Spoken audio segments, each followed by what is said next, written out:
¿Sí me escucha? Sí, ya lo escuché, es que de repente como que se cortó, pero Sí, adelante. tenía una duda sobre la semana pasada del tema sobre el divorcio. Por Ok. ejemplo, cuando ya están divorciados Ujú, y la persona contrajo otro matrimonio, ujú. me comentaron que había una carta que se tenía que sacar para contraer matrimonio. Si uno no la saca, por ejemplo, la persona que ya la sacó ya se casó. Pero, por ejemplo, si en lo personal, si yo no la saco, porque no me he casado, ¿ahí procede algo o todavía sigo Tú, siendo parte de o ya no tiene nada que ver el divorcio? O sea, el matrimonio. o sea, a ver, para poder volverte a casar, tú lo que vas a presentar es tu acta de divorcio, que estás divorciado, sí. Digo, sí, sí, desde el principio se ventila que eres una persona divorciada, para poderte casar lo que pide el juez civil es el acta de divorcio, porque la ley no permite que te cases dos veces, entonces necesita Claro. revisar eso. Entonces, una carta, la verdad es que yo no había escuchado eso, pero ha habido muchas cosas nuevas. Yo creo que esa carta la piden para ver si no tienes antecedentes sobre deudas de alimentos.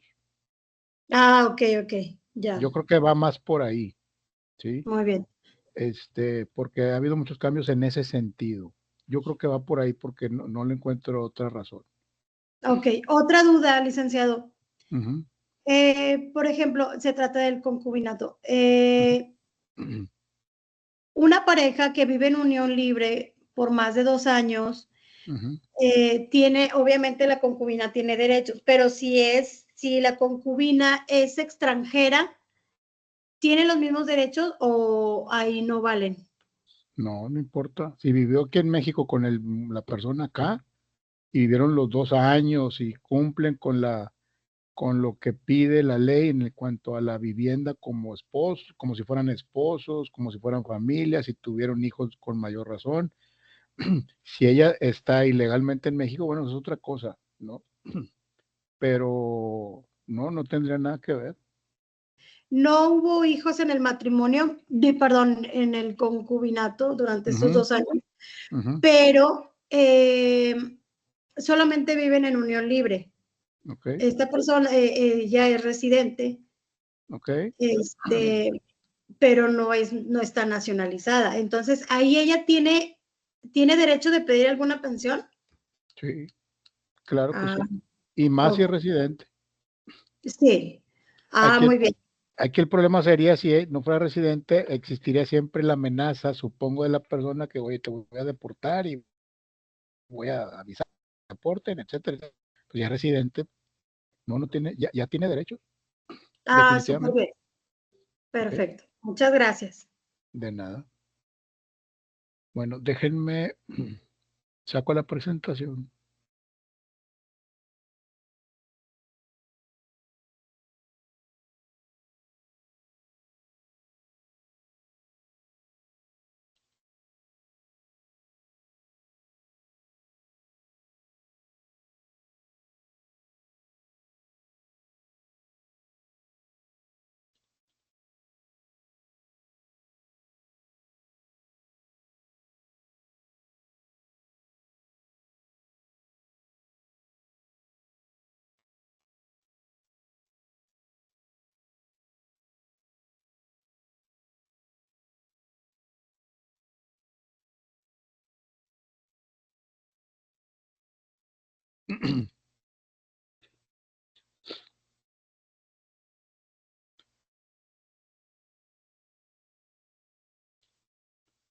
Pueden abrir sus cámaras, ¿eh? Ya, aunque sea ya la última clase.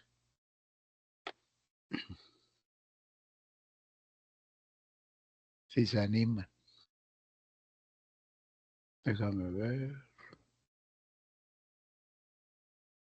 qué está pasando, por qué no puedo acceder.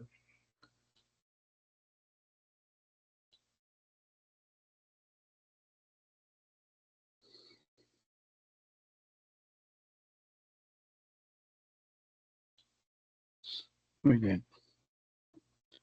Tengo un problemita con la licencia de Office porque ya se me venció y se carga en automático la renovación en mi tarjeta, pero mi tarjeta se venció. Me trajeron una nueva y no he logrado hacer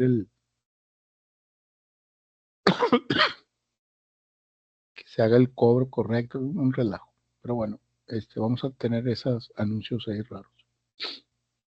Pero no, eso no nos va a detener.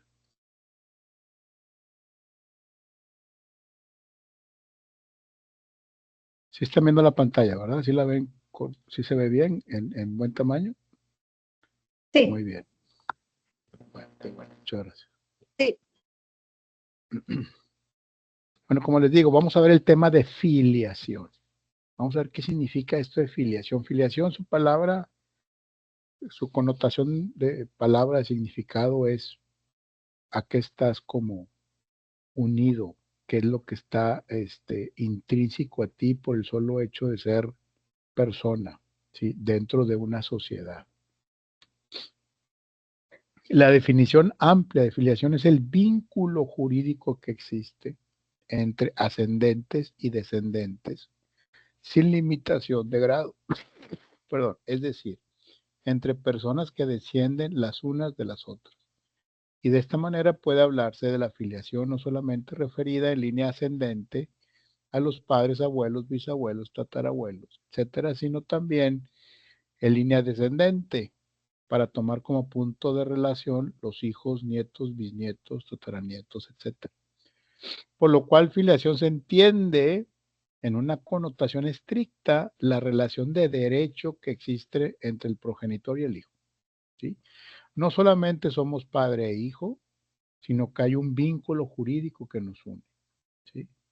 Ese vínculo jurídico obviamente es invisible, ahí está. ¿Para qué creen ustedes que está ese vínculo jurídico? Porque el Estado, a través de los años, pensó que debe haber un vínculo jurídico, además del vínculo familiar consanguíneo. ¿Por qué debe haber un vínculo jurídico? ¿Por qué creen ustedes que debe ser ese jurídico? Para crear una responsabilidad más allá moral, de lo moral.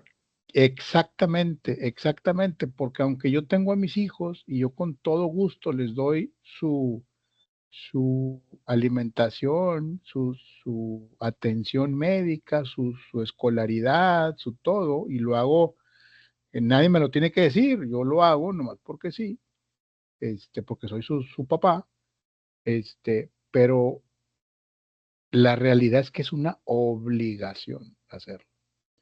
¿Y cómo te obligan a hacerlo? Si no lo quieres hacer, ¿cómo te obligan?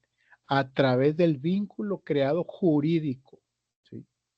Del vínculo jurídico creado por el hombre, a través de ese marco o esa disposición legal, es como te pueden obligar a que des alimentos, ¿sí? Acuérdense que alimentos no se refiere solamente a comida, sino se refiere a, ya hablamos de eso, ¿no? Lo que significa alimentos. Por eso ese vínculo jurídico está ahí, está diseñado para eso, ¿sí? Si nunca se requiere, perfecto, ¿sí?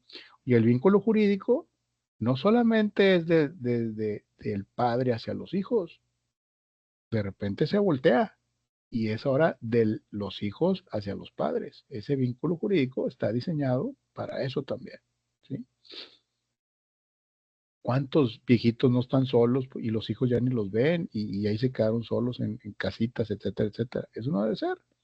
La ley contempla que los hijos deben hacerse cargo, que no se haga en la práctica porque esa petición de parte no se persigue esto de oficio. Pues si nadie detona eso, pues ahí se queda, ¿sí? Es como dicen, pues robaron y robaron, pero pues aquí dice la policía dice, pues sí, no, es que aquí nadie ha denunciado nada. ¿Yo cómo le hago? Digo, en ciertos delitos, ¿verdad? Los persigo, los robos, se persiguen de oficio, pero si nadie los denuncia, nadie dice nada, pues nadie dice nada. Lo mismo aquí es el vínculo jurídico. Si nadie dice nada, no pasa nada. Pero ahí está la legislación.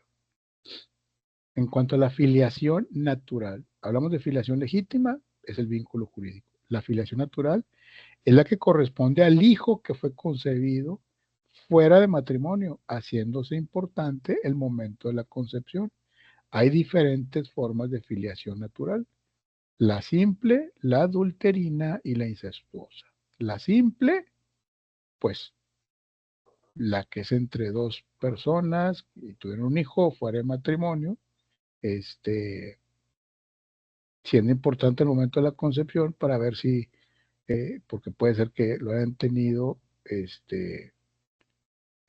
con otra persona y es determinante ver cuándo se hizo, ¿sí? La adulterina, pues con una persona escondidas, y la incestuosa con familiares, entre familiares. La filiación natural simple es aquella que corresponde al hijo concebido cuando su madre no se había unido en matrimonio, pero pudo legalmente celebrarlo con el padre, es decir, no había ningún impedimento que originarse la nulidad de ese matrimonio si se hubiese celebrado. Y la filiación natural adulterina es cuando el hijo es concebido por la madre, estando unida en matrimonio, y el padre es distinto del marido, cuando el padre es casado y la madre no es su esposa. Y la filiación natural incestuosa es cuando el hijo es procreado por parientes en el grado que la ley impide el matrimonio, sin celebrar es decir, entre ascendentes y descendentes, sin limitación de grado, entre hermanos, o sea, parientes en línea colateral o en segundo grado. Es decir, relaciones entre familiares de línea directa. Y la filiación legitimada, además de la filiación legítima y la natural, existe la legitimada, que es aquella que corresponde a los hijos que, habiendo sido concebidos antes del matrimonio de sus padres, nacen durante él o estos lo reconocen antes de celebrarlo, durante el mismo o posteriormente a su celebración. ¿De acuerdo? Entonces, ¿cómo es importante dentro de la pareja o dentro del vínculo matrimonial, si el hijo nació antes o después del matrimonio, ¿sí? O si es, como dice aquí, con otra persona que está en matrimonio y es nacido o concebido con otra persona diferente al del matrimonio, etcétera, etcétera. Entonces, la ley lo que quiere es contemplar todo, que no se le quede nada fuera, contemplando todas las posibilidades que pudiera haber, pues para que después no haya un problema y cómo lo tratamos si esto en la ley no está, ¿sí? Entonces, con esto abarcan toda esa parte. La filiación legitimada por ministerio de ley comprende el caso especialísimo del hijo que nació dentro de esos casos a los 180 días de celebrado el matrimonio y que no fue reconocido, pero tampoco fue impugnado ejercitando el marido la acción contradictoria de paternidad, sin que haya una declaración expresa en el Código Civil. Les quiero comentar una historia de una persona que digo, porque se presta para lo que estamos comentando en este párrafo. Unos conocidos se casan, ellos viven en Estados Unidos, esta persona se casa con una muchacha muy guapa, de origen australiano, y todo muy bien. Compran su casa, todo en orden, y lo que pasa es que, a ver, parece que escucho mucho ruido. Se casan, nace su primera hija, su hija primera preciosa, la niña, güerita, ojos azules, etcétera, porque pues ella era muy, muy güera, casi pelirroja. Él es más moreno. Preciosa la hija. Muy parecida a él, en cuanto a facciones, pero con el color de la mamá. Entonces, muy bien, hasta ahí todo en orden. Empiezan a ellos tener medios problemitas en el día a día y se vuelve a embarazar esta chica, se vuelve a embarazar y pues todos muy contentos.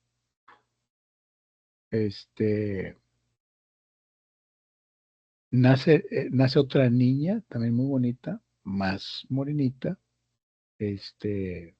más parecida a él, que es lo que decían. Pero esta niña va creciendo y va creciendo y va creciendo. Y resulta que tiene facciones muy marcadas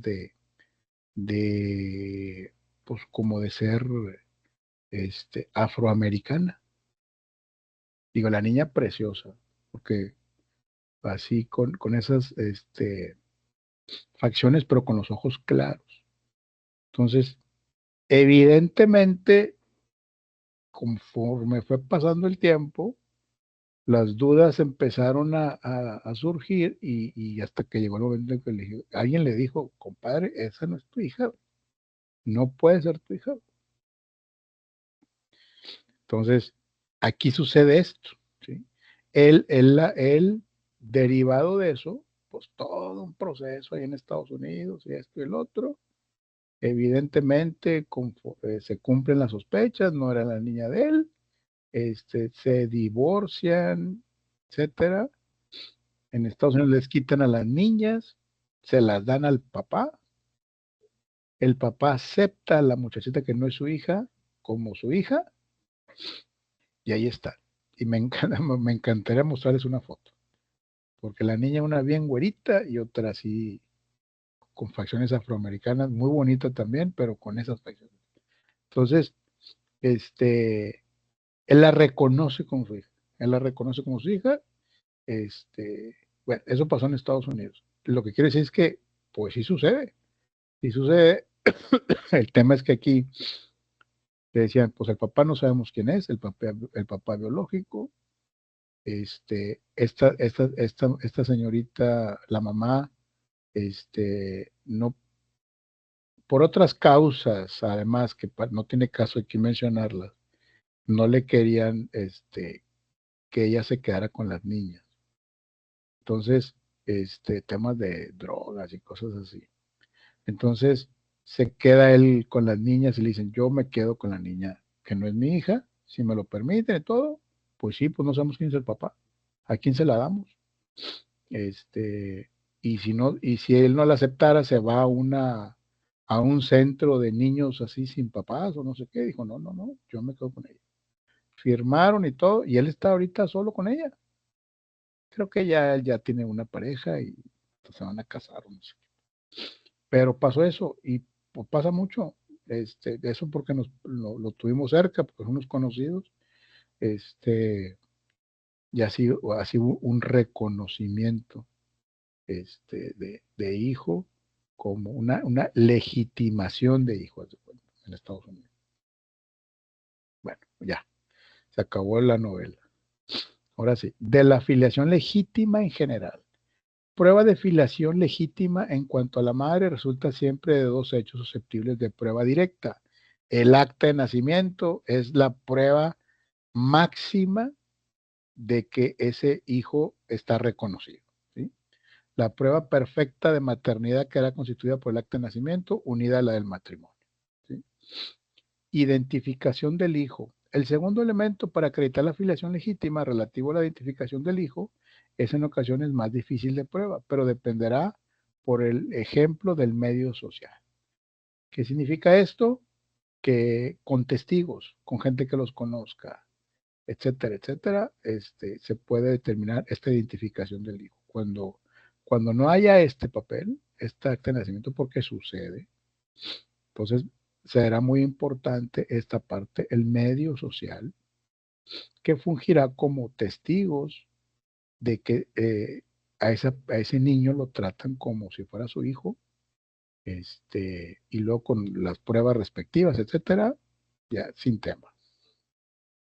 Alcance de la prueba testimonial en cuanto a la filiación legítima, en cuanto al acta de nacimiento, es un título perfecto para el hijo legítimo, no solo frente a la madre, sino también respecto a su marido, y además con un alcance absoluto oponible en todo el mundo. En todo el mundo. Impugnación de la paternidad y la legitimidad. Hijos nacidos dentro de los 180 días de celebrado el matrimonio. Los hijos de la esposa que nacieren dentro de los 180 días siguientes a la celebración del matrimonio y no tienen presunción de legitimidad, pero quedan legitimados de pleno derecho en virtud del matrimonio de sus padres, siempre y cuando no ejercite el marido la acción contradictoria de paternidad. Es una de las cosas que también sirve el matrimonio. Hemos comentado mucho y se ha comentado mucho de que la parte de vivir en concubinato contra vivir en matrimonio casi ya están a la par. Entonces, en cuanto a derechos y obligaciones, la diferencia en el matrimonio es que tú tienes un papel de que estás casado o casada. Y en el concubinato no lo tienes. Entonces, al momento de reclamar un derecho, tienes que comprobar que has vivido en concubinato. ¿Sí? Entonces, cuando hay que legitimar un hijo, el acta de matrimonio y el acta de nacimiento lo legitimarán fehacientemente sin ningún problema. Y cuando es en concubinato, pues sí, el hijo es legitimado sin un acta de matrimonio. También se le da su acta de nacimiento, pero siempre va a haber ese vacío y te va a perseguir siempre pues, que no vienes de un matrimonio, y eso es inevitable y no tiene nada que ver. Tendrás los mismos derechos y las mismas obligaciones toda tu vida, pero siempre va a ser esa parte. Lo que se diseñó como correcto era que el matrimonio, y de ahí derivan las actas de nacimiento. Ahora no hay matrimonio y hay actas de nacimiento que derivan de un concubinato. Entonces, como que se desperfeccionó el cuadro que se había diseñado hace 100 años, ¿no? Y ahora, bueno, esto atiende a las nuevas formas de vida que hemos estado experimentando. ¿Okay? Pruebas de la filiación legítima, preceptos aplicables para ese tema, Código Civil Federal, artículos 340, 41, 42 y 43. Acciones de reclamación de Estado de hijo legítimo, casos en los que procede la acción de Estado de hijo legítimo que se presentan en los siguientes casos.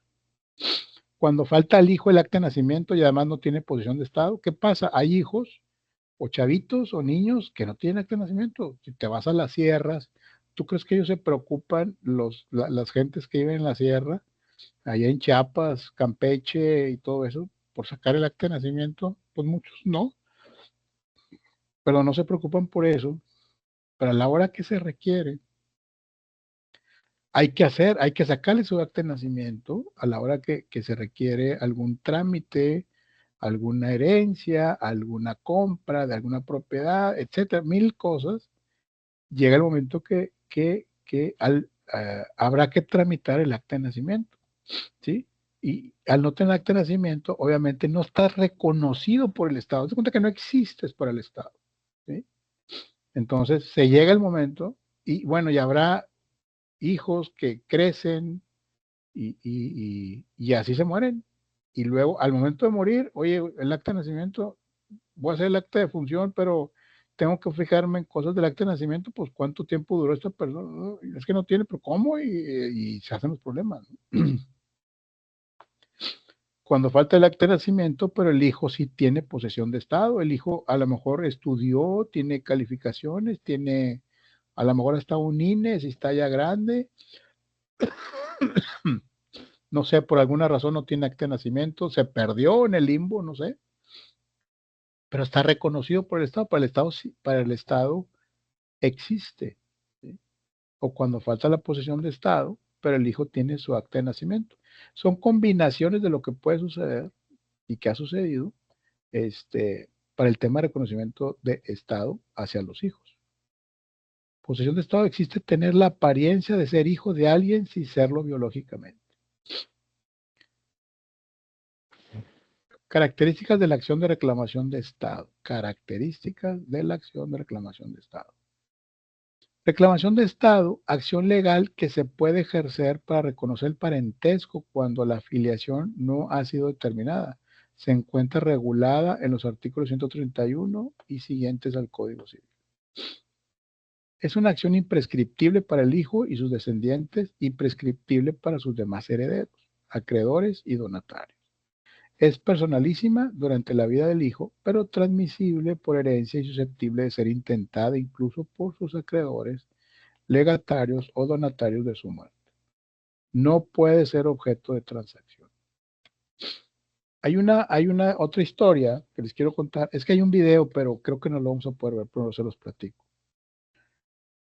Imagínense que es una chica que vive con su mamá. Esta chica, pues su mamá se preocupa mucho por ella y le da estudios y le da todo para que ella salga adelante.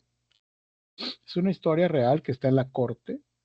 La Suprema Corte, se vio ese trámite en la Suprema Corte, porque la hija al momento de crecer y de tener uso de razón y a ser mayor de edad, quiere conocer a su papá, quiere conocerlo, pero no solamente conocerlo por tema moral y de amor y de juzgar por qué me dejaste y etcétera, no solamente eso, sino que ella quería exigir que su papá la reconociera como su hija, porque no la había reconocido.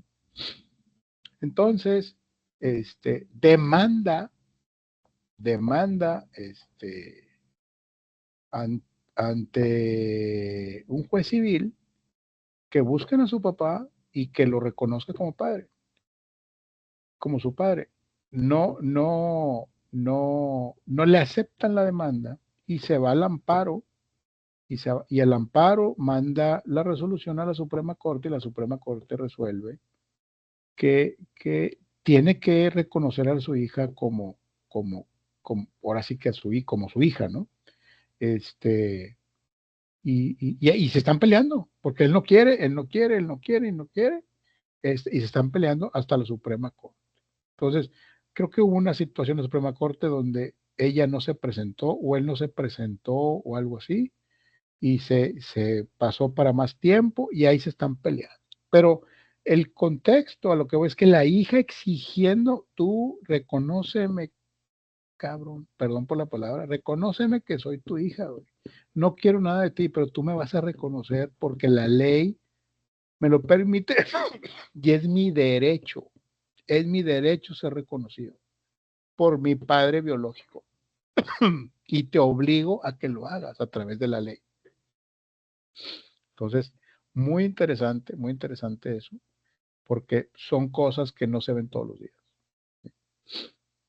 El concepto de filiación natural. Por filiación natural se entiende el vínculo que une al hijo con sus progenitores, no se han unido en matrimonio a través de dos formas. Una relación jurídica lícita que producía determinadas consecuencias si los padres del hijo natural pudieron legalmente celebrar el matrimonio por no existir ningún impedimento. Aquí está hablando, pues, cuando estamos viviendo en pareja, ¿no? Y pues somos novios y pues bueno, nos ganó el amor, la noche y las condiciones y se quedó embarazada la muchacha, pero no pasa nada. Se casan posteriormente y el hijo es totalmente reconocido sin problema. A ver, creo que tengo gente esperando. Sí.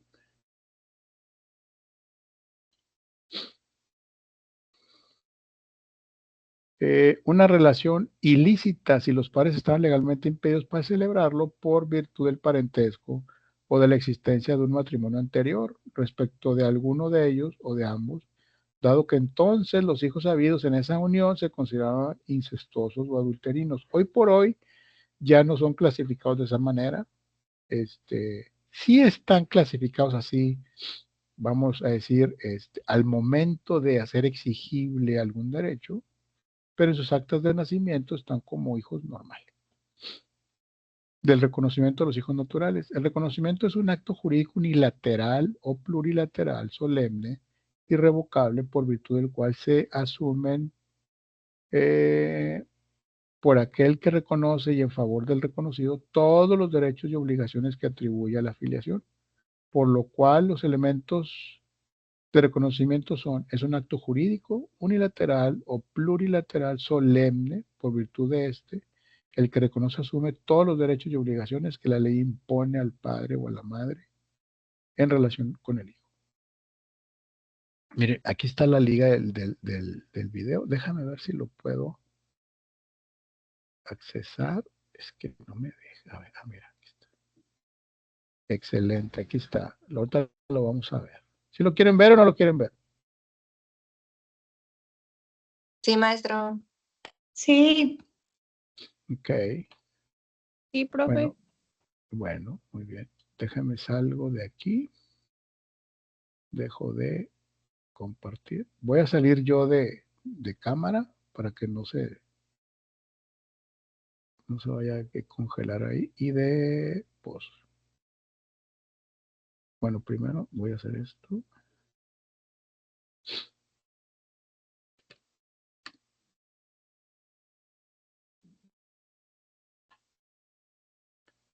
Muy bien, se los comparto con mucho gusto y ahorita regreso con ustedes.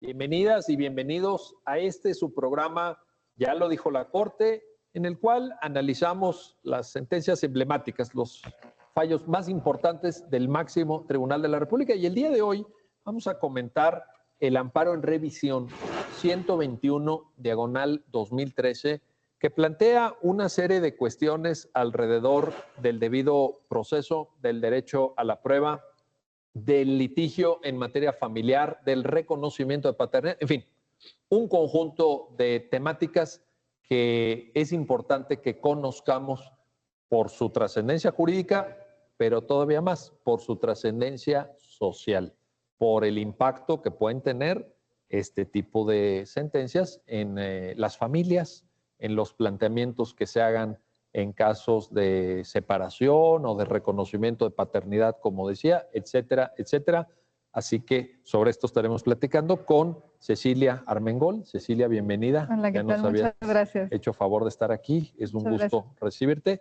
Y Nicole Ilanz. Nicole, qué gusto también tenerte aquí. Gracias por acompañarnos. Gracias. Te pregunto, Cecilia, ¿nos puedes ayudar a entender el contexto fáctico, cuáles son los hechos del caso y también, obviamente, la secuela procesal para que el caso finalmente haya sido materia de conocimiento por parte del máximo Tribunal de la República, por favor? Sí, mira, te comento, este caso surge de una controversia familiar que se interpone en juzgados del Estado de México.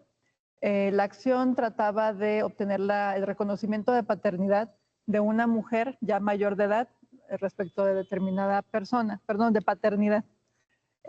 Bueno, va ella, acude a los juzgados y su acción es, quiero que el señor de nombre tal reconozca que es mi padre, y para ello se ofrece una prueba que es esencial en este tipo de controversias familiares, que es la prueba genética, la pericial en materia genética. El Código del Estado de México, el Código de Procedimientos, establece que las partes deberán de ellos tener la diligencia y el cuidado de presentar a sus peritos. Y en este caso, como la prueba pericial en genética se requiere la toma de muestras, se fija un día determinado para que se desahogue y uno tiene que acudir la perito nombrada, en este caso por la actora, porque es la que ofrece la prueba, para que se realice la pericial. Sucede que se fija el día del desahogo, pero no acude la perito nombrada por la actora. Entonces lo que sucede es en esta regla que establece el código adjetivo, es que, bueno, si no acude la perita por una causa no justificada, pues la prueba queda desierta. Esto es, se tiene como que pues ya perdiste la oportunidad y no la puedes desahogar. Entonces el juez de lo familiar que conoce, pues dice, no se demuestra la acción y no tuviste razón, tu pretensión no procede, y ahí acaba. Inconforme, esta mujer interpone una apelación y la sala de apelación considera que como se trata del descubrir el derecho a la filiación paterna, pues se debe de reponer el procedimiento. Entonces, ¿quién viene al amparo? El demandado viene al amparo y dice, esto es ilegal, la sentencia es inconstitucional porque me están violentando mi derecho al debido proceso. En el sentido de que el artículo del Código de Procedimientos Civiles del Estado de México es muy claro en determinar que si la prueba no se puede desahogar por culpa o negligencia de la parte que la ofrece, pues queda desierta. Entonces, es un amparo indirecto. Es un amparo indirecto. El juez de distrito que toca resolver lo que hace es un estudio muy interesante en cuestión constitucional y hace una ponderación entre dos derechos. En este caso dice hay una colisión entre el derecho a la identidad, que es la pretensión del actor del juicio natural, y el derecho al debido proceso en este amparo del quejoso. El razonamiento del juzgado, igual más adelante lo podremos abundar, dice, tiene más peso el derecho a la identidad porque es un derecho fundamental, está relacionado con el derecho a la salud, tiene que ver mucho con la dignidad humana y por ello el amparo va a proteger a este derecho en mayor grado que el derecho al debido proceso del quejoso y determina que fue correcta la determinación. Inconforme con el fallo, al ser un amparo indirecto, interpone amparo en revisión y obviamente como hay un tema constitucional de trascendencia que es el dar contenido y alcance a los derechos, el derecho al nombre, a la identidad y al derecho al debido proceso, el colegiado remite a la Suprema Corte y es así como llega al conocimiento de la primera sala el asunto. Perfecto. Muchísimas gracias, Ceci. Nicole, quizá no todas las personas que están viendo el programa sepan qué es el derecho a la identidad. No es un derecho como otros, pues no sé, la libertad de expresión o la no discriminación, que son más comunes, más frecuentes. ¿Nos podrías ayudar a entender qué características tiene o cómo se debe entender este derecho? Sí, claro. De hecho, aquí la Suprema Corte lo que hacen las sentencias es precisar, ¿no?, el contenido de este derecho a la identidad. Y de hecho es un tema que se ha visto pues, en otros programas, ya lo dijo la Corte. Este es el derecho que tiene toda persona a tener sus propias características, esto es, características físicas e internas y sus acciones, ¿no? Y esto que hace, pues lo individualiza ante la sociedad, es decir, es todas aquellas características que nos permiten ser uno mismo, a ser quienes somos en nuestra propia conciencia y en la opinión también de los demás, ¿no?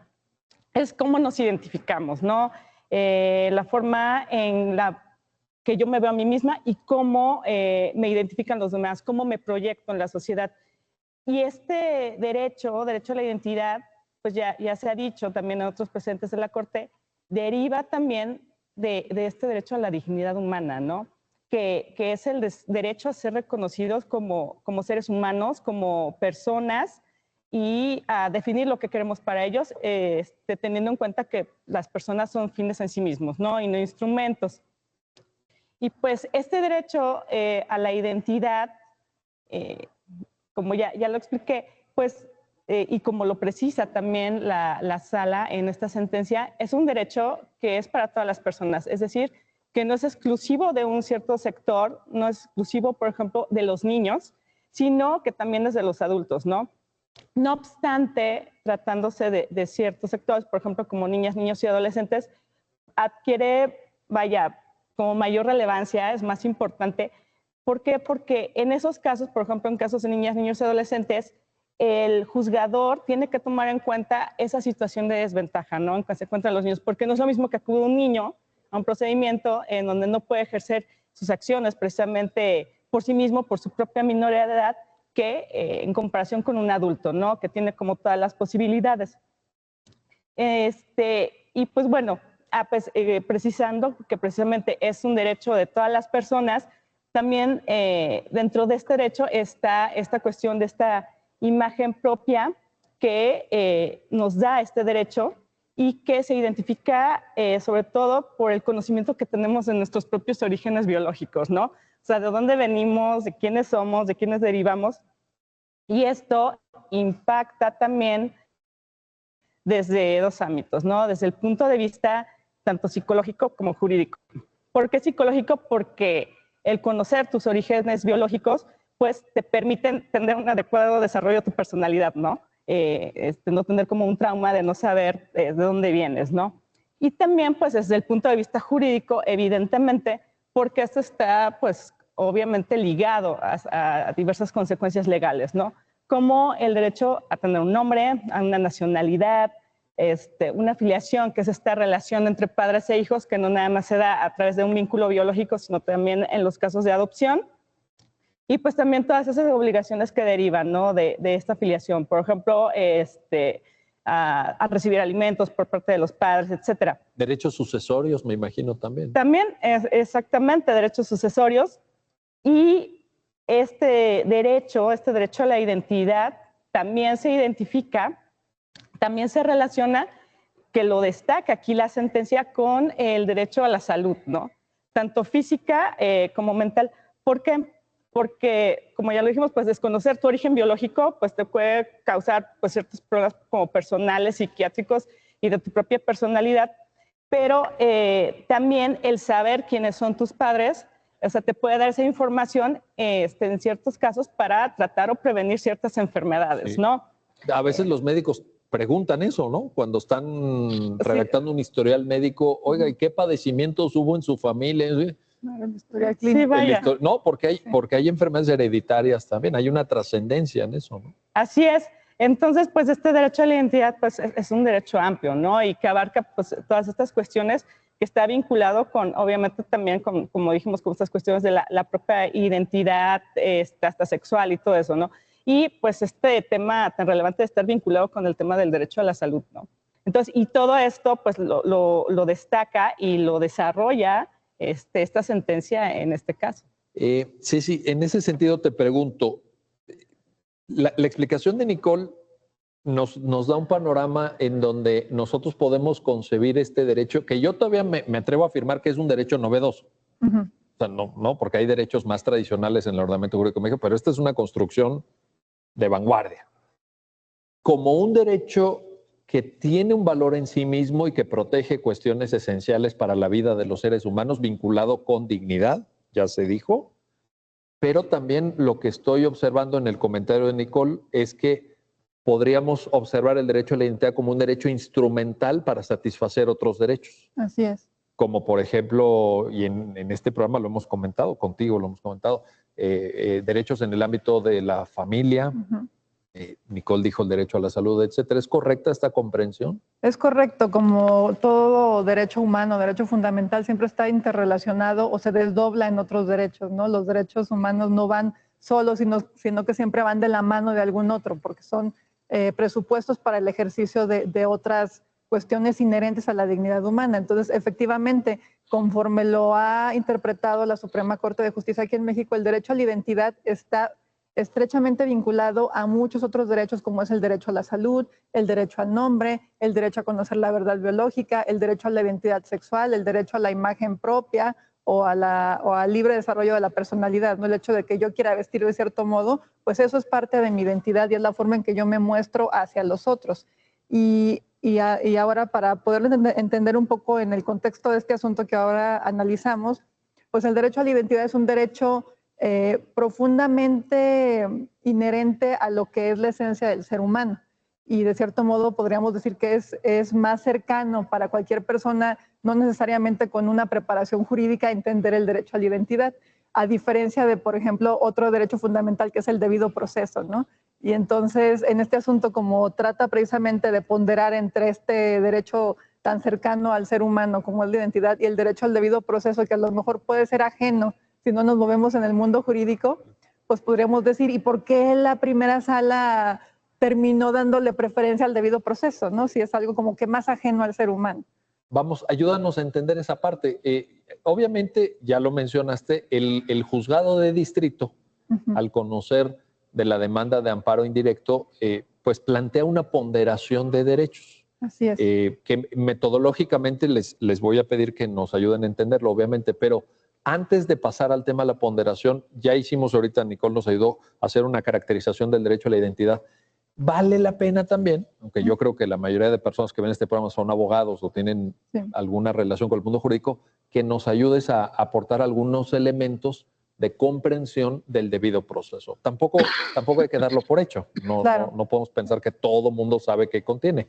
¿Por qué no nos ayudas con esa parte? Bueno, el derecho al debido proceso, quizás en una tradición de análisis jurídico, pues sí, no es tan novedoso como el derecho a la identidad, ¿no? Tiene más precedentes, más desarrollo jurisprudencial, precisamente porque deriva de un derecho a la tutela judicial efectiva. En nuestro sistema lo podemos ver 14 y 17 de la Constitución, y el derecho al debido proceso, lo que se ha dicho, constituye el derecho que tiene toda persona primero de acudir, aquí en el desdobla el derecho de acceso a la justicia, de acudir ante un tribunal imparcial, a recibir justicia pronta y expedita, y el derecho a ser notificado, en este caso de algún procedimiento en su contra, al derecho a poder ofrecer pruebas, que va también interrelacionado con el derecho de defensa. Y en este caso tiene gran relevancia, ¿no? Claro, el derecho a alegar y el derecho a recibir una sentencia que resuelva la litis de determinado asunto, de determinada contienda. Básicamente estos son los elementos del derecho al debido proceso, y entre ellos pues también está el derecho a que ese juicio sea en un plazo razonable, precisamente porque toda persona tiene derecho a que se le sujete, si bien a un procedimiento donde pueda resultar una sentencia negativa, un acto privativo, pero pues que no se extienda en el tiempo. Y de ahí las reglas del debido proceso, que hay que respetar plazos, requisitos procedimentales, como lo son las cargas probatorias. En alguna tesis del Poder Judicial de la Federación se extrae este concepto que nos acabas de explicar y que además con estos elementos, ¿no? Sí. El emplazamiento, notificación, el derecho a la prueba, formular alegato, recibir una resolución congruente con lo planteado en el juicio, se hace descansar en esa fórmula que todos en la carrera pues en algún momento estudiamos, que son las formalidades esenciales del procedimiento del 14. Así es, ¿no? las formalidades, sí, por eso 14 y 17 pues van muy de la mano, ¿no? De ahí derivan las formalidades esenciales del procedimiento, y bueno, de un parámetro convencional lo encontramos en el artículo 8 de la Convención Americana de Derechos Humanos y otros correlativos ahí de los pactos internacionales de derechos humanos. Entonces realmente pues es un contenido muy amplio el debido proceso. Ahora, los elementos que citaste, te pregunto, la comprensión correcta es que no es una lista cerrada, ¿no? Puede en algún caso haber algún elemento adicional. Por ejemplo, Nicole decía, y decía muy bien, tema de niños. Uh-huh. Sí. Personas que pertenezcan a pueblos y comunidades indígenas, extranjeros. Así es, bueno, no lo mencioné, pero en parte del debido, bueno, sí, estaba precisamente en la premisa del derecho de acudir a un tribunal imparcial. De ahí deriva otro derecho, que es el derecho a la igualdad procesal. Entonces, efectivamente, no son términos cerrados del derecho, ¿no? Porque existen situaciones, como es el caso de personas con alguna vulnerabilidad o en caso de menores, en donde la igualdad procesal, el derecho a la igualdad procesal, pues tiene otra vertiente, en donde viene el actuar oficioso o la suplencia de los tribunales, precisamente para equiparar la igualdad entre las partes. Entonces, sí, no son fórmulas acabadas. Obviamente los derechos se van ampliando en la medida en que las situaciones y los contextos lo requieren. Perfecto. Bueno, vamos a hacer una pausa, no se vayan, regresamos enseguida. Estamos analizando el amparo en revisión 121, diagonal 2013, que nos plantea, como ya lo acaban de escuchar ustedes de parte de nuestras invitadas, una serie de dilemas importantes en materia jurídica e importantes desde el punto de vista social. No se vayan, regresamos enseguida.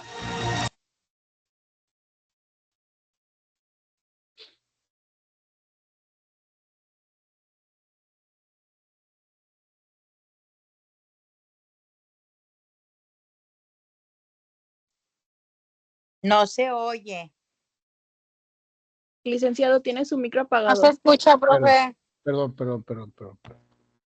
¿Qué les pareció? Les decía que estamos viendo un video de gente de los más altos niveles en esta carrera de Derecho, de la Suprema Corte, muy estudiosos de las ciencias jurídicas, A mí me encanta verlo, me emociona verlo, lo que platican, las cosas que se ventilan a esos niveles. Ojalá y algunos de nosotros o ustedes lleguen a eso. Hay que estudiar mucho, analizar mucho.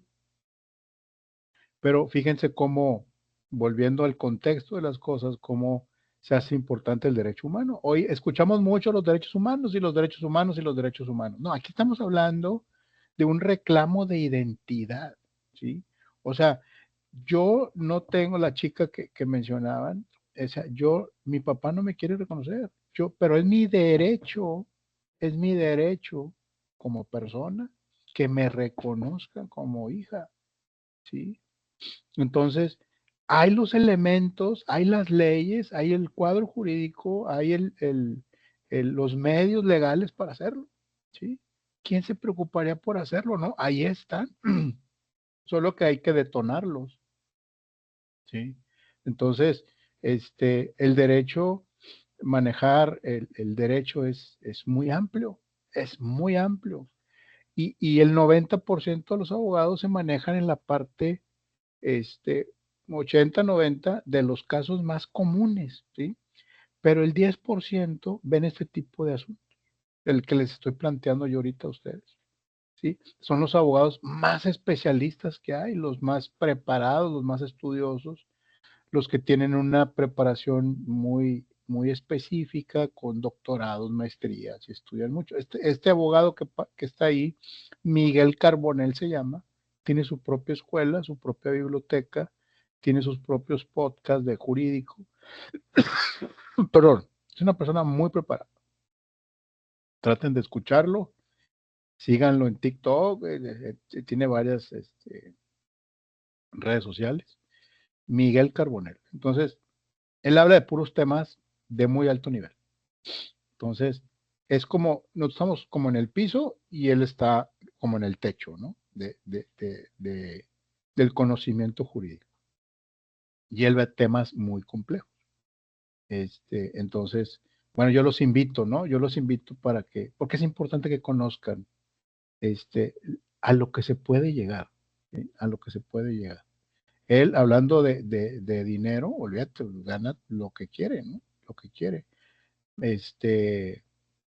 Pero fuera de eso, es algo que, que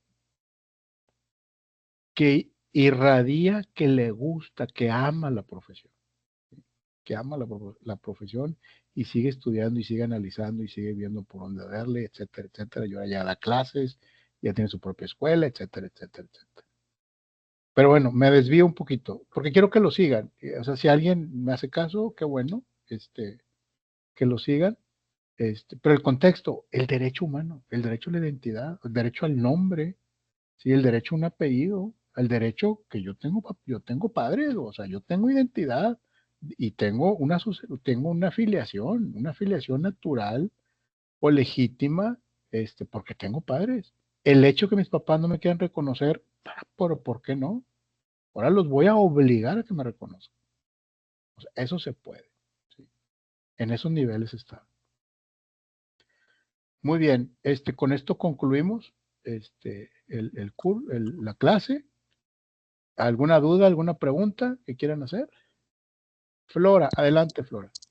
Profe, no se trata de la clase, se trata de lo siguiente. Yo hice el video y no sé Ok, si recibió el mensaje.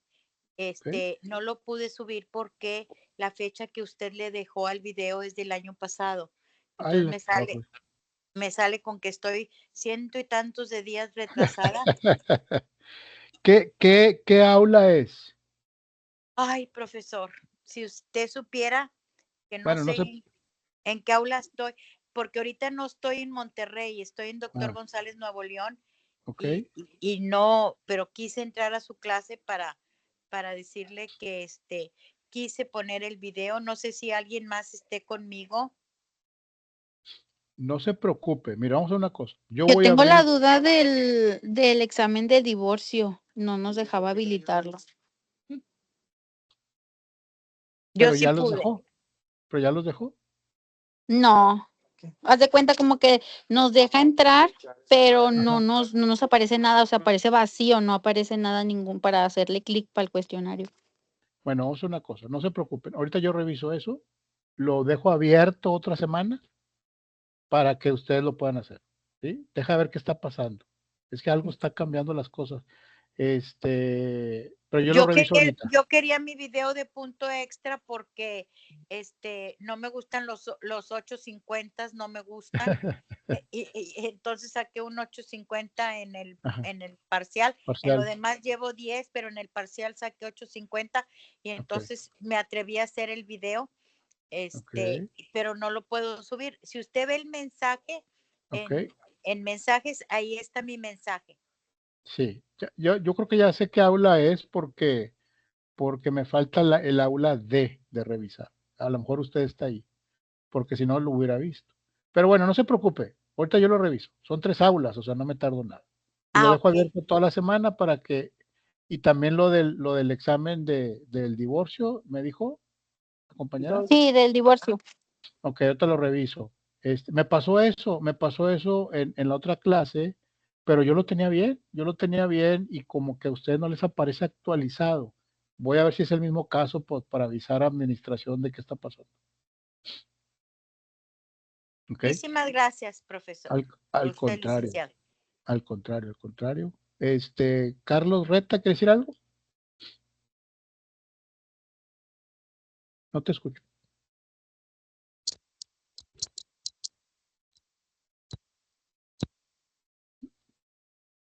No te escucho, Carlos. Yo creo que tiene el micrófono apagado. Tal vez.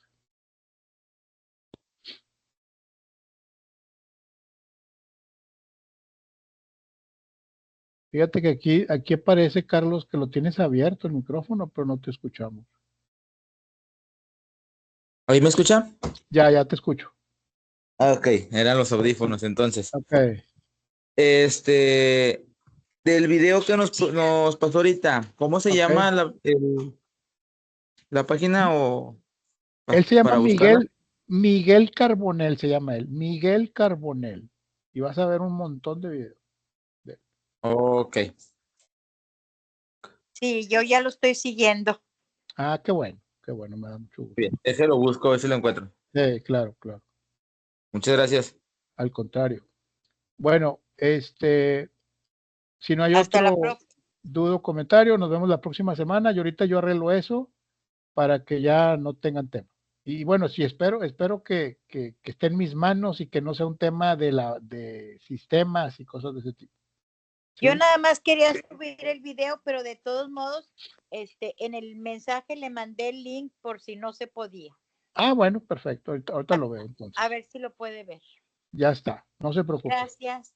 Gracias, que pasen buenas noches. Nos vemos el próximo lunes. Gracias, maestro. Gracias a ustedes. Ándele. Gracias, maestro. Nos vemos. Gracias, buenas noches. Que descansen. Gracias. Gracias a ustedes.